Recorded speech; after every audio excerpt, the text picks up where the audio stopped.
আসসালামু আলাইকুম সুপ্রিয় দর্শক মণ্ডলী, দেখতে পাচ্ছেন রুকন ভাই এখন একটি রোপণকৃত ক্ষেত আবার পুনরায় নিড়ানি দিচ্ছে। তার কাছ থেকে শুনি কি সমস্যা হয়েছে। ভাই, এটি তো কিছুদিন আগে আপনি রোপণ করলেন, এখন আবার মানে কি করতেছেন? এখানে ভাই আমি এই যে তো কৃষক, এই যে আপনার রোপণ করছিলাম একটি মোট্টু, আর আপনার এই যে দেশি বেগুন যেটা আছে মানে আমদুহি এটা বলা হয়, এটা মানে সবাই পছন্দ করে।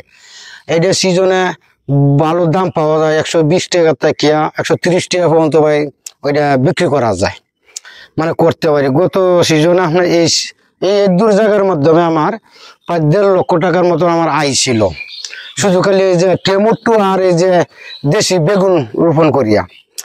তো এই যে সারা উঠছে এখানে, মাঝে মাঝে আমরা টমেটোর মাঝে মাঝে আমরা দেশি আমরা আমদুহি বেগুন যেটাকে বলা হয় ওইটা।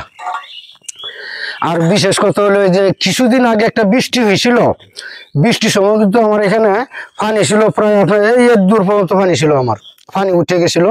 তো উঠে আমার বেগুনের সারা অথবা ইয়ার সারা এগুলো আপনার নষ্ট হয়ে গেছে। আবার নতুন করে গতকালকে আবার রোপণ করছে যে টমেটো সারা, মাঝে মাঝে একটু বড় ফাঁক দিয়ে মাঝে মাঝে আপনার এই যে এটা হলো আমদুহি বেগুন, আমদুহি বেগুন যেটা ছোট ছোট এগুলা মানে টমেটো আর বেগুন একসাথে রোপণ করছেন? হ্যাঁ, মানে একটু বড় বড় হয় মানে এটার মধ্যে কুড়া বাঁধতে দেবো।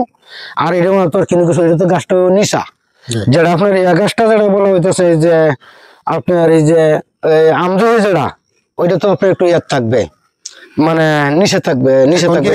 বাকি যে জায়গাটা আছে এই সবটাতে এখন আপনি হ্যাঁ বেগুন আর টমেটো চাষ করবেন? হ্যাঁ, সবটার মধ্যে বেগুন আর টমেটো চাষ করবো। আবার এই দিক দিয়ে আছে, মাঝে আছে হাঁকড়ি, যেহেতু বড় বড় এখানে আছে ভেন্ডি গুঁড়া রোপণ করছি, ভেন্ডি গুঁড়া এখন উড়াই নাই।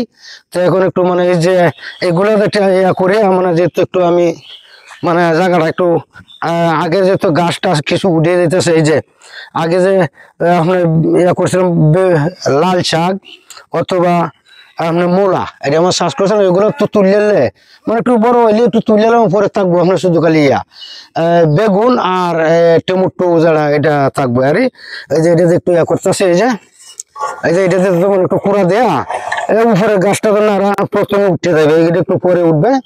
এই যে এটাতে একটু মানে এটা খুব সুবিধা, এটা দেয়া করতে খুব সুবিধা। এই যে মাটি আপনার আল চলে মিশিং আছে, মিশিং এর মতন, এই যে মানে খুবই সুবিধা আর চলাইতে। এই যে এটা মাটি মানে আমরা আল চলে যতটুক মাটি উঠে, এটা তো মাটি ধরে উঠে হয়, দেখেন প্রায় 60 আঙ্গুল পরিমাণ মাটি এখান থেকে উঠতেছে। এই যে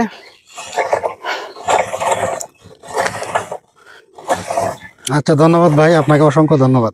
আচ্ছা, আপনাকে অসংখ্য ধন্যবাদ।